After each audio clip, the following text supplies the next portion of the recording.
IDPS, FIFA. Lelo pe demi-corps ya Lumumba, premier ministre Azoya na yango. Lelo, demi-corps. So boke déjà kuna bokomona, Lumumba déjà si va placer déjà na place na ye déjà. Donc si va tirer déjà na place na ye, demi-corps lelo, premier ministre Azoya na yango. Azoya na yango awa, apose yango awa. Les alimboka, les alaki sur place spirituelle, les alaki ya kokangama. Merci. Les alokola, basi molimo batikali yo zoto. Moyo pe meza. Metangu nzambe asali mokili. Mutu azalaki epafu ya pa. Esengaki nzambe asouffle po pema eko. Po mutaba na kosala mouvement. Voilà. IDPS viva. Ndo moni mboka na biso sur place spirituelle ezalaki lié. Ba belge bango moko ba comprendre que tokoki ko garder ka bukoko to spiritualité ya RDC po ebane la ko sala musala moko kuna IDPS viva. Même bango moko ba komaki mal à l'aise. Biloko na biso nyonso to ekenda kuna bazongo na foi moko inégal. Ko esenga ki fallait bazongisa ya bukoko na biso tellement de bukoko na biso ndenge ezongi déjà boye. C'est que développement ebandi bino moko pe bolandi déjà na 3e conclave o esalami na Nairobi ma résolution nango eza kitoko IDPS FIFA yango etalisi ke azali grand diplomate etalisi ke azali diplomate donc abeti Kagame fimbu yake IDPS FIFA Kagame alinga ya pesa mokonza mbote bali te otia mwamba to nini mbote ya boye abu maintenant Museveni bapesa ni mbote ya boye to elingo lo balija ke ngai na yo séparation IDPS FIFA parce que mutoyo aza à base que bakongole bakufaka na este ezali Kagame ya kobomba ezali susu eza Kagame parce que mokonza mboka anaksi yango boye clair que ye mutu asutenaka ba M23 basuvoir même na vidéo ya Vincent Karega o alobaki ke mutu alingi pe ezalaka na prix ya kofu il y a un prix à payer pour avoir la paix babimisi vidéo alobaki yango na condition ni koloba lobi bongo pe mbala moko ba M23 batomboki IDPS viva M23 batomboki yango na tosepeli na ba résolution oyo ebimi kuna bazali 7 pays oyo baza ba membre ya CAC ya Afrique de l'Est ndenge eza wana ndenge bakangi masolo donc bango nyonso tu baotindela batroupe na bango na este du pays batroupe na bango ekoya wana mais à condition IDPS viva Kagame pe asengi que ye pe lokola ye pas ali membre ye pe fo atinda batroupe comme ça IDPS viva tozala ye pe fo atinda batroupe comme ça bango nyonso ba travailler ensemble so tokoyeba nani mutu asutenaka M23 bazalaki résolution ya Kagame awangani alobi ye atikala jamais ko soutenir M23 pe alobi ba M23 na bozobenga ba M23 ba Rwandais alobi me na gouvernement congolais ba M23 pe bazali même na kati ya armée na biso ba M23 pe bazali alobi bato bazo soutenir kuna bozo abi apesa exemple moko alobi eza lokola papa na ndaku azokangaka bana bafoise bandoki o makambo nange ezosimba te po bafoise baza bandoki or ndoki aza na nda fo banda d'abord na nda donc il faut ko banda d'abord moko atombola fo banda d'abord kosukola classe politique fo banda d'abord kolave classe politique parce que biso nyonso toyebi que même bato barenforcaka ba M23 baza awa ti lelo bazotambola alors dès que déjà sur plan diplomatie mokonzi mboka a gagné déjà challenge ça gagné déjà siko eloko oyo etikali sikoyo nde mokonzi mboka azonga soki lobi na butu te façon ya lelo na tongo soki déjà azongi lobi déjà merci beaucoup merci lokola déjà mokonzi mboka azongi ezosenga sikoyo babala ye to batamize place politique nyonso oyo bayebi ke azali traître place nesa libanda te na prison sa narabi tokutani moko wana ça va mettre moke bon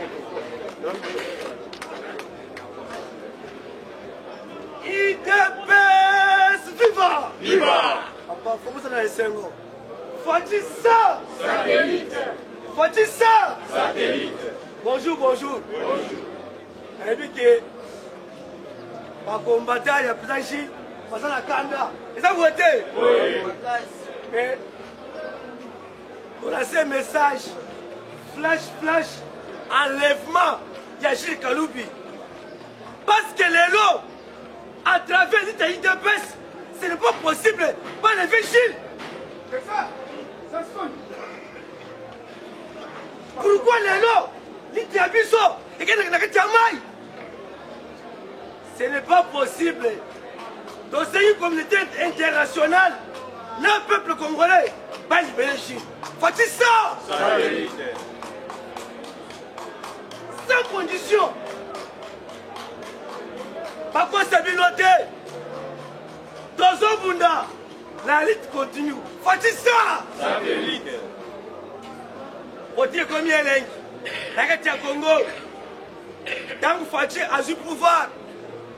Bantu ebele bani ko raisonner makambo ko changer le loté parce que Congo na biso ça maman ko ba étranger quoi que makambo tambola bien c'est très difficile la gati armée M23 essaie de comment mais le lot à travers Jean-Pierre Mbemba doit comprendre le mouvement de M23 parce qu'il y a un peu à l'Est. IDPS, viva! Viva! Faut-il ça? Satellite! Il faut ce peu là. Parce que le changement, il y a Congo. C'est maintenant. Pourquoi on a 5 libérations à présent Chine? Jour, il y a Genève. Après, c'était la Genève. Faut-il c'est le message? Oh! Votre changement. C'est Martin Fayoul. Même président Gilles, Abimi na balabala, n'a vu sauver le ciment. Pour les jeter en bloc. Mais pourquoi les lots, vous ont l'éveillé de 5 libérations naïe? Parce que, à ce moment Moussala, pour l'intérêt général, et puis, à ce dénoncer, ma belle à votre présence. Tokotika te, tokoloba, bakoba il s'est bisoté, ne biso tokoba il s'est bango. Et ça voté, on dit ça. Sans plus tarder, autorité politique. Les lots, par opposants congolais, par un discours, Yakoloba. Si diplomatie a félicité, les lots, Banque mondiale, a qualifié Rwanda comme pays pauvre. Parce que la diplomatie a félicité et bloqué Bango, Bazo comprendre le thé. Quand on peut prêter, à côté de Bango, au Chilombo, à Zayuma, Tokobomaye, à Zokokate, après 3 mois, pour récupérer le pouvoir, Fachi Pé Yangé, frère Kinois, Atali Bango, et oui, N'aïe pas Fachi. Nazayuma, mais n'a quoi développer bino. Faut-il ça? N'yélo, développer ça marche. Bazoil est là pour votre information. Lamouka, Soutouka, Balouka, BPRD, catholique, Papazen. Faut-il ça? Pourquoi Papazen? Bazoil raisonner que tel, ce qui est là, Fachi. À l'essai est mandat de 50 ans. 200 ans. Pas besoin de raisonner pour que tu aies la voix. Parce que la réunion est belle. Non, il faut tout bousculer Fachi. Ceux qui sont là, ils sont est. Moi, la mission est Sili. Mais tout ça, c'est pas besoin d'information sur l'IDPS. Pas besoin de transmettre. Il y a un conseil de sécurité. Oh, par membre de l'IDPS. Passer le mot de passe. Passer le message.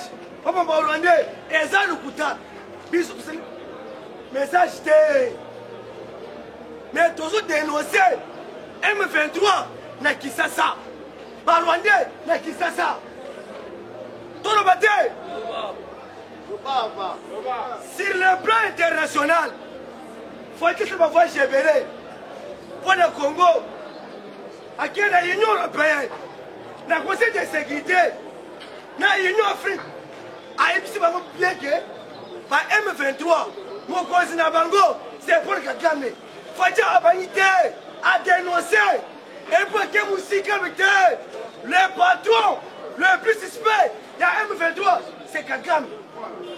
Après, Kabila, des lobbies, député national, Bavomboui, a sali message à Ken Moussika, 5 ans, arrestation, il y a M. Kabila.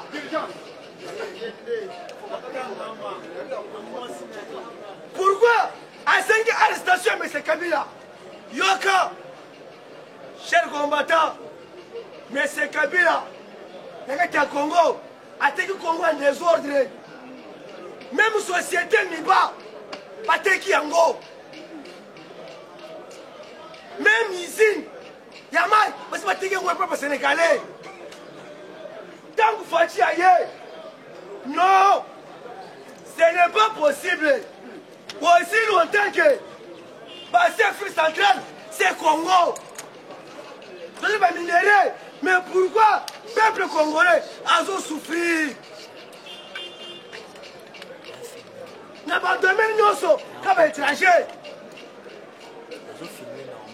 Fati a vendu à 0 pour récupérer tout d'abord sur les places spirituelles pour récupérer le Congo. Ndé lobby, moi na Emery Lumumba, va remettre quoi il y a tata naïe. Les autres qui étaient out. Dans un message à Papa Etienne, Mundele à Kofukama, Nagati à Congo. Parce que les lois politiques, c'est UDPS. Même la ST, quel souci là, à travers UDPS, les lois, Conseil de sécurité des Nations Unies, il fallait paix être dans la ST. Tête à tête, ambassadeur de la Russie, l'ambassadeur du Congo, solo, Babette, à travers mon solo Bango, n'est pas ici. Pour que nous soutenir Fati satellite pour la Est. Fati ça satellite. Il sait que Moussika, il faut tout soutenir Est pour la paix. Parce que les Américains, un président responsable pour sécuriser les minéraux du Congo. Parce qu'à l'époque, M. Kabila, c'est ignare. Et de l'autre côté, quand on y va, un président y va. Il y a toujours un vrai président, des pères, des mères, à sécuriser les frontières. Et puis, Fati, ça tête avec Moussika, Arabi Boye, Congo, et Kokoma, et États-Unis d'Afrique. Fati ça! Parce que le secteur Nyoso, et c'est couf. Côté bon, nassé. Côté musique, nassé. À travers mauvaise politique, il y a des Kabila. N'a pas tout naïe. Yaya. Ceux qui ont moni bango. Bazoloba. Pour la 2023. Parce que formule la 2023. Banya la kete nyoso. Ibanye. Pas besoin de te. Donc on se dit Sika. Ba député Sika. Député de Bosso, Gilles Kaloubi, Dami Baye Moussa Maoka, c'est ça. Pour que tout est des chefs de l'État. Donc on peut même la justice. Parce que les lois, Bantou Ebele, Bazo Loba, Félix, Aboumi Mwaka, Félix, Adidou Congo, or que Félix a eu une décision, une vision à Sika.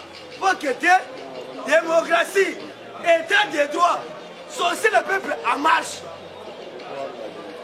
Des lobbies, encore c'est le lobby de Kenya. Il faut que Moussika, parce que quelqu'un m'a dit, pour faire ses mbotes, pour qu'on tombe dans la satellite, avec un Jimmy Kaboui. ya maboko te parce que yo mpe oza assassin na kati ya Congo. Yaya potike komi elengi il faut tosambela mpo na mboka, il faut toprier mpo na mokonzi ya mboka parce que lelo monde mobimba bazopesa respect pour le moment à travers diplomatie ya Félix.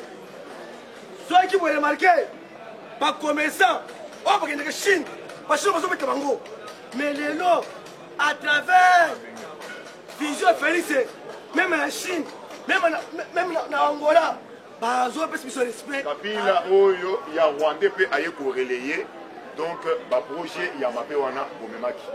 Le président Félix c'est un sapeur pompier. Le président Félix c'est un bienfaiteur. Azoya mabe oyo akuti azo pundisa yango afin que asala nini atia kimia afin que donc eloko neloko etambola ndenge elongo bani yango okokende ko découvrir que c'est la toute première fois oyo tozui président moko assume maintenant vie na ye atia en danger n'a pas décision musclée n'a pas décision ya makasi lokola ba décision ya boye. Président Félix a rejeté l'accord na bango wana. En lui l'accord na bino bosala ki o soki ya lemera et tous les autres accords ngai na yebi yango o te voilà soyo koko sabato ke oh non président Félix oh atelemaki azolelela et boye na boye eza lukuta na vérité biso toyebi que il n'y a pas un président lokola Félix oyo azui ba décision ya makasi pour l'intérêt de la RDC. Les accords de décision wana ya koboya ba accord na bango basalaki ya AFDLT. Le président Félix a vendu ici à San o bazwaki zando kaka bango ba biloko se ba sorcier wana o ba komi FCC lelo. A vendu ici à San lui monsieur. Est-ce qu'un Congolais a koya na Liban azwa tonga ba magasin likolo ya ba terrasse likolo ya ba tio ya mai atonga yango et puis wezo ezali ya l'état Congolais wana na Liban bazui wenze wana bapesa ye mais tu monsieur apamelaki epeza en face alingi opesanga bamikanda wana oyo basalaki na bakimuta na bakabila. Il avait déchiré ça et puis il avait ordonné bazwaki ce monsieur là tina aéroport allez babenganaki ye qu'il a déjà fait na boko nana sasala ya donc soki na bandi kotangela bino badécision ya ndenge wana ezali ebele. Le président Félix l'a fait pour l'intérêt du Congo parce que Azali 100% donc de père et de mère. Le lot, Ye Kabila Wana, Azoli Ambongo à l'État jusqu'au moment où nous parlons. La question a été posée. Tout le monde, ancien président, il y a Ukraine. Nathan va passer le col à Boye. À Télémi, moi-même je l'avais vu dans France 24. À sa déclaration, à l'obina mon conjoint à Sanangwenge, Nangaya ancien président, n'a peuple ukrainien, tous a même moral. Mais talent de maintenant il y a un défaut et c'est comme personnalité. Déclaration nini Oyo Kabila, à ça ça n'est pas rapport il y a l'agression. C'est là maintenant, nous ordonnons par opinion wana, bisika bazolier là, bisika bazo bénéficier que voilà, gaï naza honoraire, gaï naza boye, mbongo nyonso bango bazolier ya l'état wana. Balia yango te parce que bazali banguna ya mboka. Au moment où nous parlons, toninga toyoka déclaration ya Moïse Katumbi. Toninga toyoka pe déclaration ya Kabila wana contre l'agression où ils ont salema à l'est de la République. Mais gloire à Dieu parce que babi bimisi la polele que bandoki oyo babanda koloka mboko na ndenga kobatama ezande bango awa mena ya kokwe bimaka na kwasa te ezali nini ebi na kwasa nzambende abimisi bango mena afin que soba nyonso abanda hotelema na balabala o Kabila zongo bofio tola lisusu mbanga o tolingi Kabila zongo oyoki lisusu makelele wana ke Kabila zonga bakangi minoko parce que bamoni penza Kabila nzambe a démystifié ye abimi polele que voilà ntoki munene penza oyo azoloka Congo ezali nde Kabila oyo na bato lokola ba Moïse Katumbi. Donc il y a bango et Sili. Ce qui reste maintenant, c'est les portes de prison oyo ezali ouvertes pour na kokanga bango moko na moko akende kozela vungule na ye base viva pour na kochite et sengeli to ebisa bino que Félix Tshisekedi toujours parce que Yende Azali Nakati na Masolo, c'est un homme providentiel. Balobiango na Belgique, na Bruxelles. Binomoko Botalaki on est en Loïke et Zalaki Mupangé, il y a événement. Famille à Lumumba Balobi, c'est là qui était venu de par le monde. Balobi Yango. Ba défila qui a Oyo 32 ans, Oyo 4 ans, Oyo 18 ans. Est-ce que tout le monde a une inspiration Yaboye? Une inspiration Yaboye. Tout le monde a Yango. Ok. Alors, Yango a toujours le qui vivra, verra. Parce que, Félix Tshisekedi a Nzamba Tindi a Kundolaka. Azo Kundolande ya Sika. Ya Omoni Yango. Olebike, Oyo Namboka na biso etikala kosalama. Yango wana ozomona balingaki basala makelele. Bango pe babima na media. Basala ka ba débat. Bakunda makate basala nini? Bakunda. Bazana argument lisusu te. Soko tali même okutani na yeboyi. Ata wapi moyen à résister au même à 5 minutes et ça té 1 minute 2 minutes ya pamba asali nini akimi parce que politique to même maintenant politique likolo makasi ndenge tchet seke kwa mumba alobaki ni de paix au pouvoir ça sera une école lelo maintenant politique tozo te yango lokola donc la bonne nouvelle l'évangile politique lelo tozo tangi sango même na banda même na ba quartier partout et bango na époque na bango ezalaki ndenge wana te n'époque na bango ezalaki kaka muyibi n'époque na bango ezalaki kaka lukuta n'époque na bango ezalaki kaka koboma bato ils étaient spécialisés comme ça omoni mutu avandi tout un président avandi wana na kingakati wana azomela jamba ya mobeso eza wana ya kokauka eza wana soki asilisi mbuma misu etelemi ntango etelemi wana alingi ayeba banani bakobwaka bango bangando balia bango banani bakoki komema bango Kalev Mouton a été décollé de Sabango, chaussette na Moutou, chaussette wana et ça déjà empoisonné. Mais en notre temps, en nous, c'est l'inspection générale des finances. Patrouille financière. Oyo nyonso oliaki eza ya yote sala nini sanza yango. Soko boyi ko sanza yango na fa normal même ata misapi. To kote na mungongo osala nini o sanza yango parce que eza ya yo. De paix viva. En tout cas pour la lelo, j'ai dit et je vous remercie.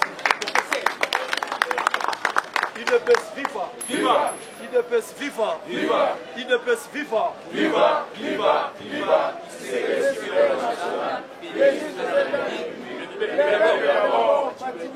Combattants et combattantes, bonjour! Bonjour! Dès que nous sommes venus là, la caméra pour faire sa suite, c'est Madame Oyo et la Gisolo. Vous êtes oui! Nous sommes déterminés. Dès que nous sommes awawa. En ce qui concerne Marambo Etali, notre président Gilles Kalou. Lobby de Tozalaï Awa, le Parlement Tozaki infiltré.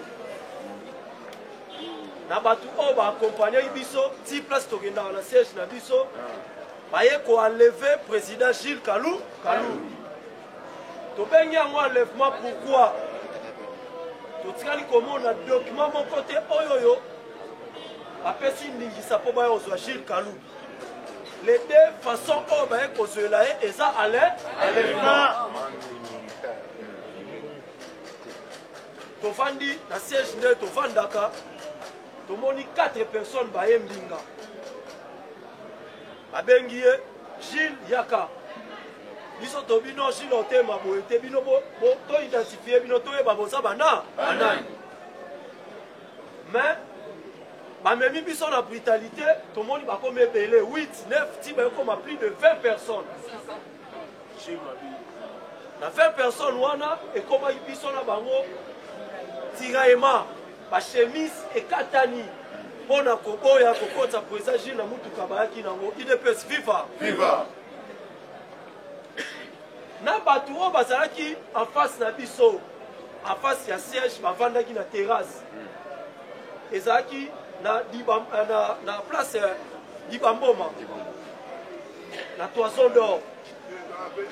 Lubumbashi, avenue Lubumbashi, en face ya Toison d'Or. Biso siège ezala na ngam.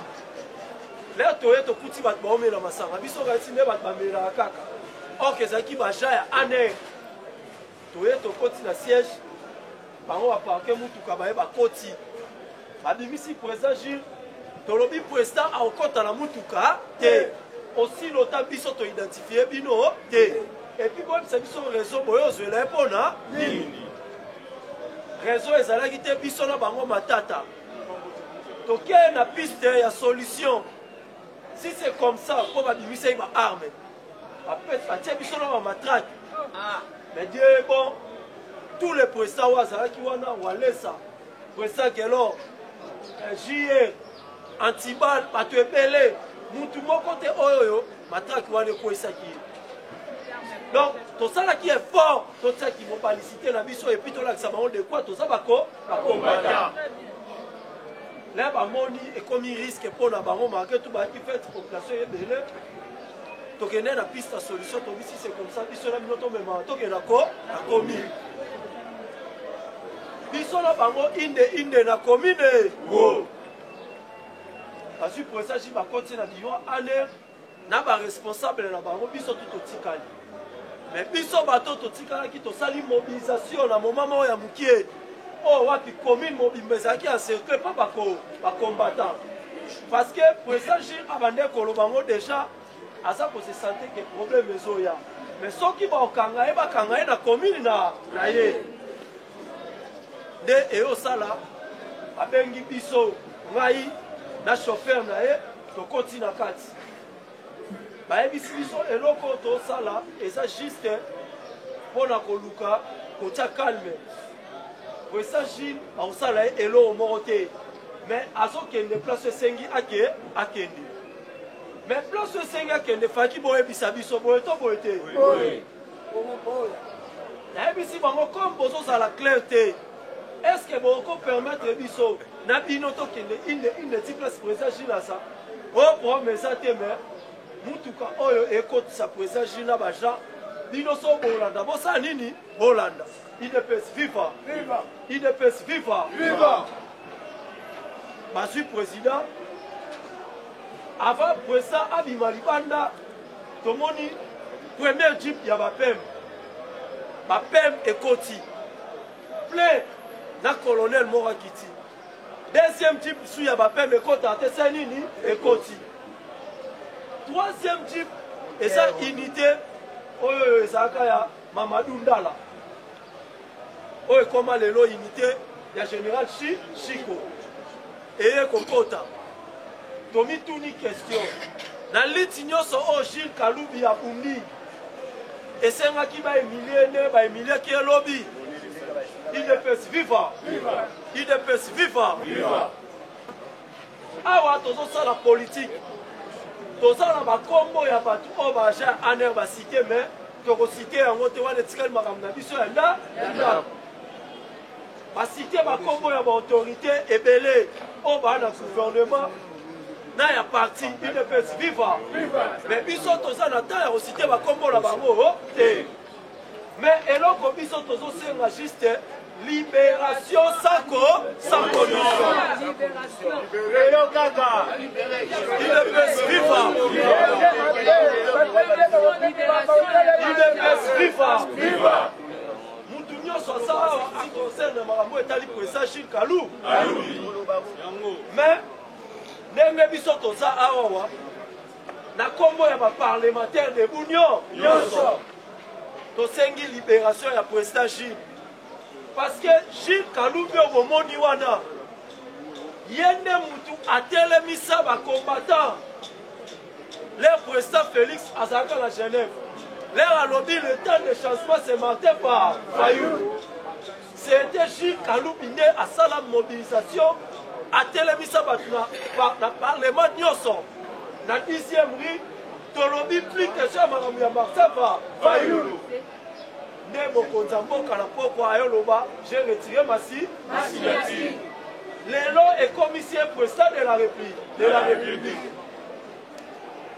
soki bino bolingi idéologie lisusu ya parlement debute il faut bofandisa baparlementaire botalisi bango tolingi idéologie te mpona raison boye na yango wana comme bino tozoboma idéologie na bino kota na bino yango IDPS viva. IDPS viva.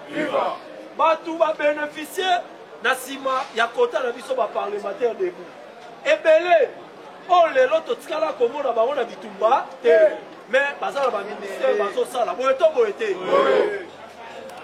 toyokaka kaka balekisa biso signature ezalaka ya biso te mais bato wana bazokendisa na signature ya nani idps viva soki ekomi mpo na raison na biso to bato wana biso bawanganisi mais mpo na otinda bakuyakuya signature ebimi mba asasume idps viva biso toza bano toza bien instruit tobaki tofinga bakonti te mais tokotelemela bango mpo na bato wana biso yango wana tozosenga libération ya président soki président Jules abimi te topesi bango 48 tobimempelela idps viva topesi bango 48 président Jules abandeki kaka kodenonse kosala mosala oyo mboka esengaka esa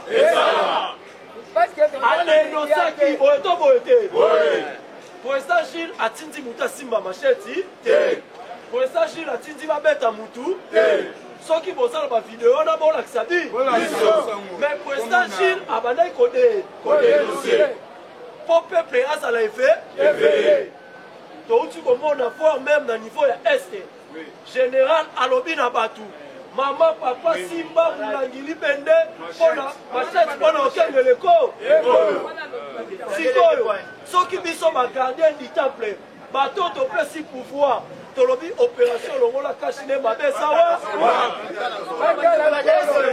koloba opération batala zolo eza kotinda basala mabe epuis mutu opasa elongo mabe aza te idps viva soki bozala bavideo bokende bokanga bato wana bato wana nde baloba mutu atindi bango idps viva nazosenga na mutu tu oyo aza awa aza na déclaration aseki concert makambo etali président Jules aloba mais momentalement numéro na biso ezali plus 243 85 85 29 729 85 85 29 729 na numéro ya président Jules telefone eza na maboko na biso ndeko to aza na poto aza na posa abenga to likambo mo concerne président Jules boyebi atiki bana na ye na mwasi na ndako boye to boye te bobengi biso oyo tu boloba to bando ya na caméra po toyebisa bino basi mobimba emoni ya yango merci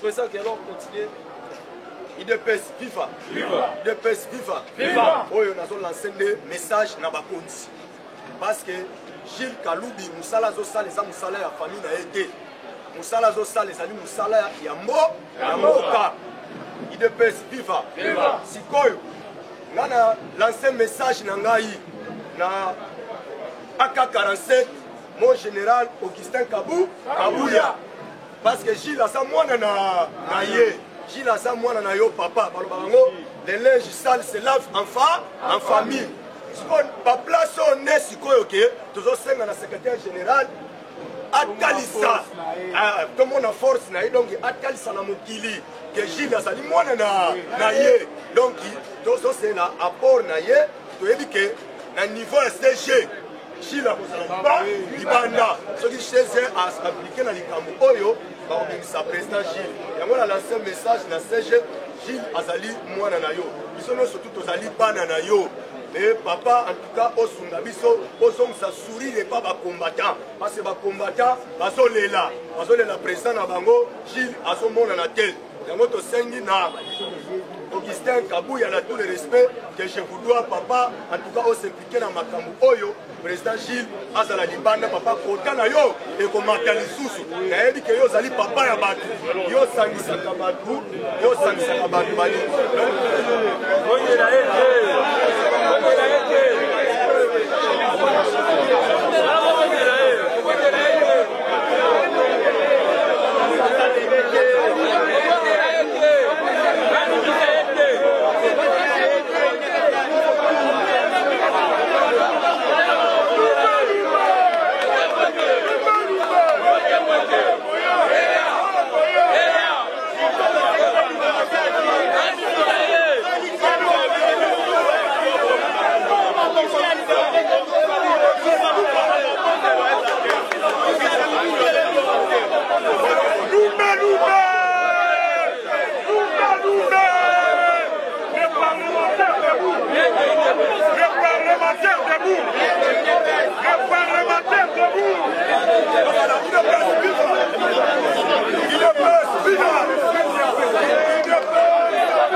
La voix du peuple, c'est la voix de Dieu. La voix du peuple, c'est la voix de Dieu. Aselo alobi clair que ba parlement ekufa.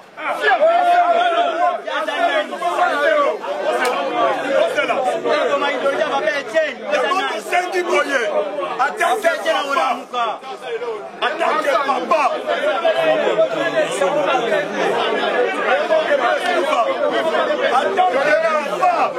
Papa Yabana. Kabuya mtaloba bongo na matini. Moyen ma combattant dans la servi na message ezali te ba combattant ba yeba kama kama moto zo tambola na parlement de Debout kama tolobi boye. Ya moto tolobi boye, donc bien. Ya moto tolobi boye. Papa Estelo a revoir nanu antika biso paso parlementaire Debout basuka ka Tiramoka. Kabuya mtaloba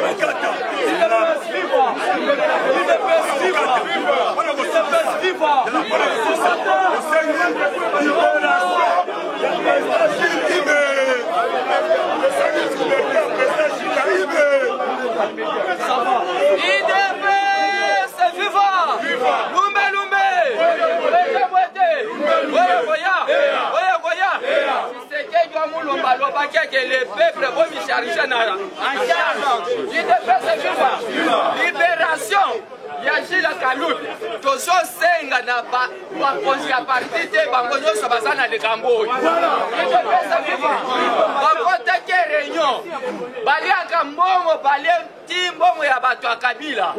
Bakota ke ba réunion pona baboma parlement de Bayebeke. Biso na baselile biso ndeto simbaka se. Soki baso sakana na parlement debout na selile kozala. Nazo pesa message jusqu'à na mokonzi ya mboka. Ngai na yawa pona kosenga libération ya Gilles Kalout na secrétaire général. Nazo senga da 48 batika yeso ki ba libéré. Bakoko ba biso na libéré.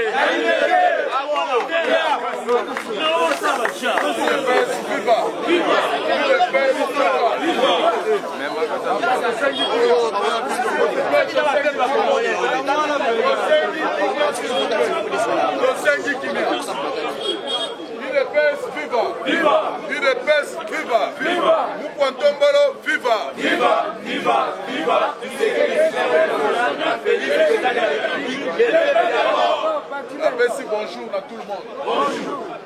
La Kanisi toza na problème moko ya munene o etelemi liboso na biso. OK. Awa toza na esika o babengaka Parlement debout sans formal. Na kati ya sans formal, moto o azali initiateur to mokonzi numéro 1 ya sans formal akangama kilo. Ko kangama o ezali arbitrairement. Esengeli to ebisa na opinion nationale pe internationale. Lolenge o bakangeli président na biso Gilles Kaloubi ezalaka te. Na yango tosengi na ba autorité compétente. Tolobi boye tosengi nde libération ya Gilles Kaloubi. Ezala ba cadre ya parti. Ezala ba autorité ya mboka. Biso tosengeli na papa oyo. Azali kaka papa ya pamba te. Azali marié papa ya bana. Azali responsable ya libota. Akoki kokangama te na procédure oyo tango tozali kolobela état de droit. Tozongi na nsima tobeleli mokonzi ya mboka. Tolobi papa biso toza bana yo ozalaka papa. Soki likambo ye makasi bana nyonso bafukamelaka papa. Papa bwaka lisu atala nini ezoleka. Biso toza na problème na mutu moko te. Tozotosa mboka, tozotosa mibeko ya mboka.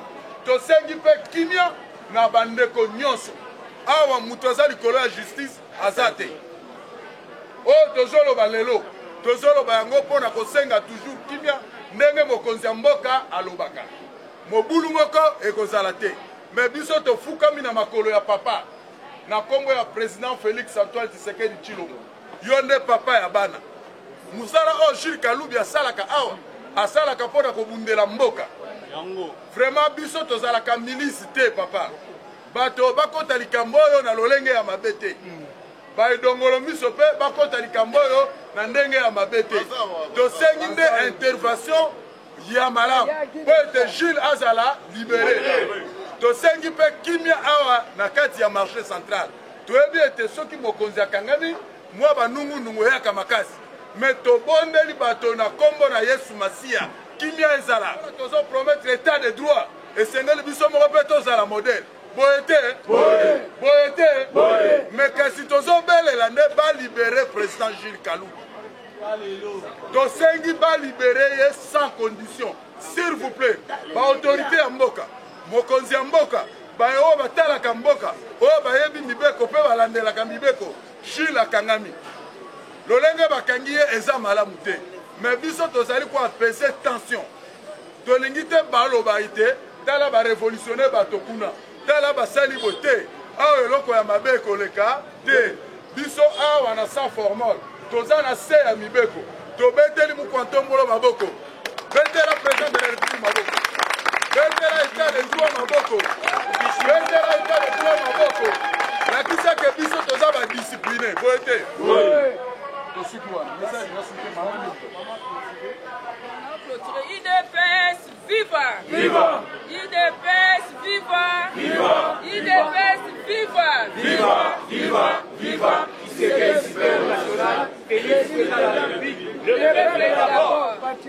Bon, nasengi bakombata nyonso nerf solide. Baloba na bino nerf solide makelele wana eza na ntina moko te.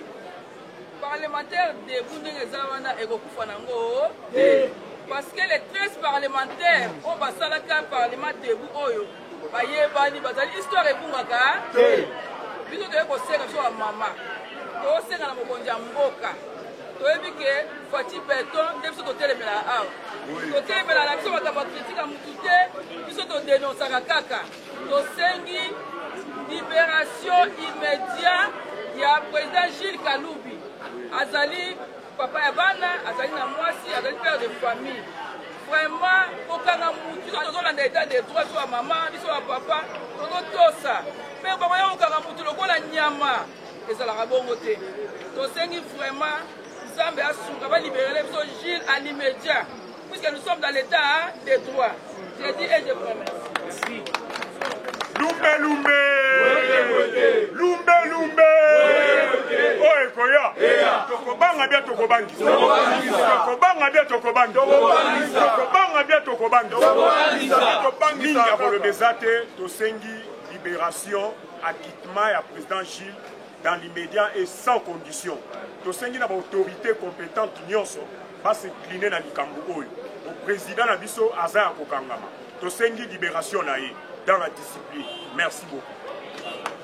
Combattant vivant. Viva. Combattant vivant. Viva. Toyokani boye. Awa tosengi libération président Jules. Tozasi ekome ba continuer so boye to boyete. Maintenant biso tosenga libération kate to vandi. Tozoke ba démarche, tozoke na ndako ya Jules po to luka to ba évolution neni makambo ezoleka. Mais to pesi 48 heures. Balobaka mutu nyonso alinga ko se prévenir avant likambo esa nini topesi 48 heures wana tomona Jules Kalubi soki 48 heures ekoki Jules Kalubi amonani te wana biso na bino esprit ya mukiso ekoti toyebelo toza tobandaki na prière tosisa na prière mpo nzambe asunga biso tokende na tension ya calme nyonso eleka mala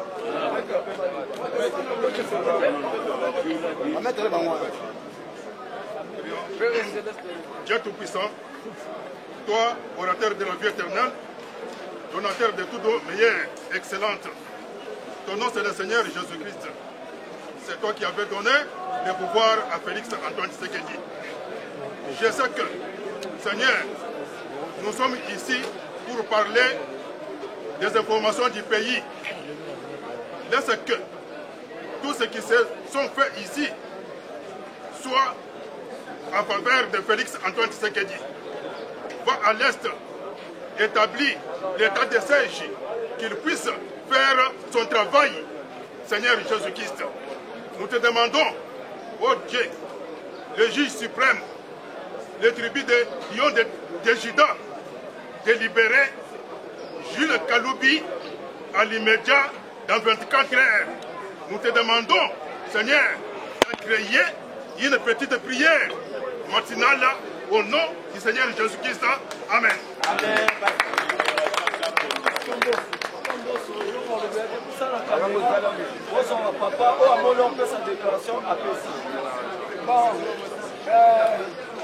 IDPS viva! Viva!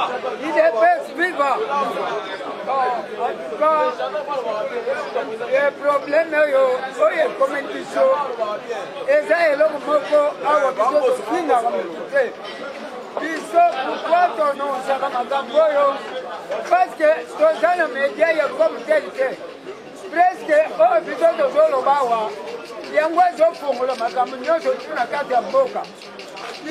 Toyaga te poto filma, toyaga te poto critiquer mutu, toyaga parlement debout mutatika ango Tshisekedi. Alors le coup de Tshisekedi mutatika parlement debout et continue à kaka.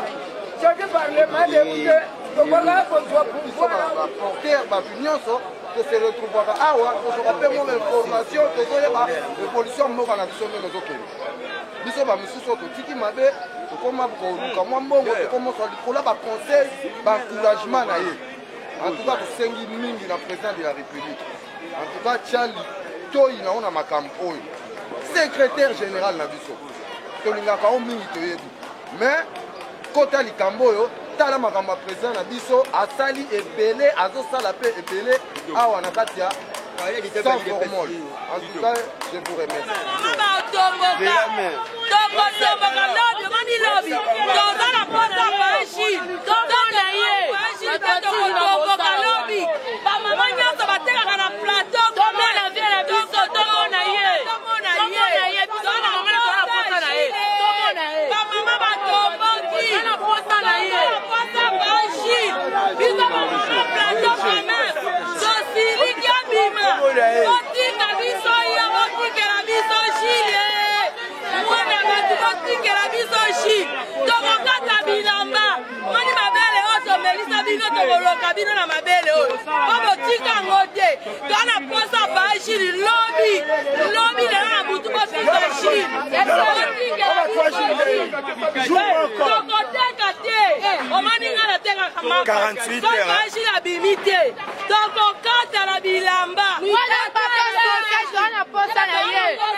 La libération sans condition, dans l'immédiat, depuis 48 heures.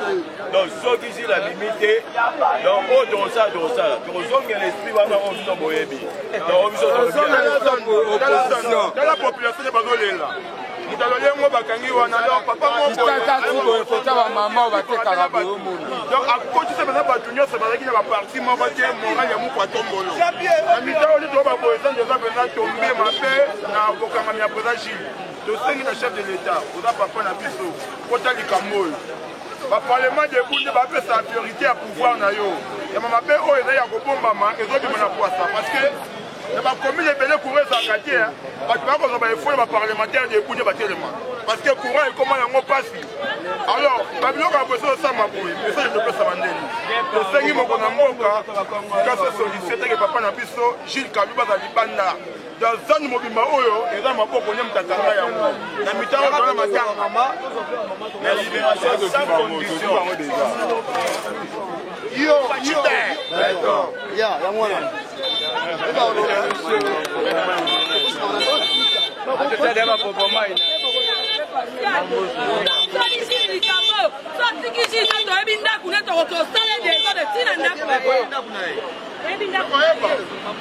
tolobi makambo ya kokanga bato esesila toza mena na etat de droit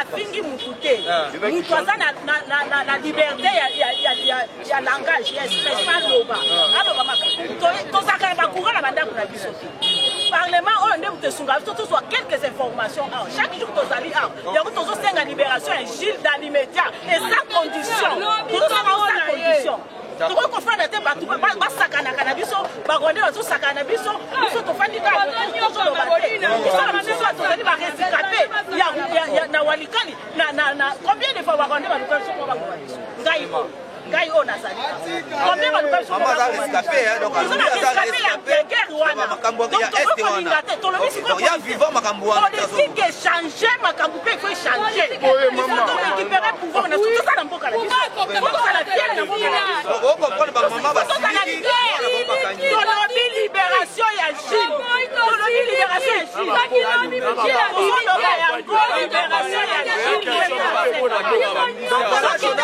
soki toye awa na parlement de Gilles tokopanga biso nalobi soki lobi toye awa tokuti Gilles abimi te tokopanga biso mpe tokopanga basenio décider, ok. Vous parlez là, c'est vous décider. Ok. Ils sont bien pour décider.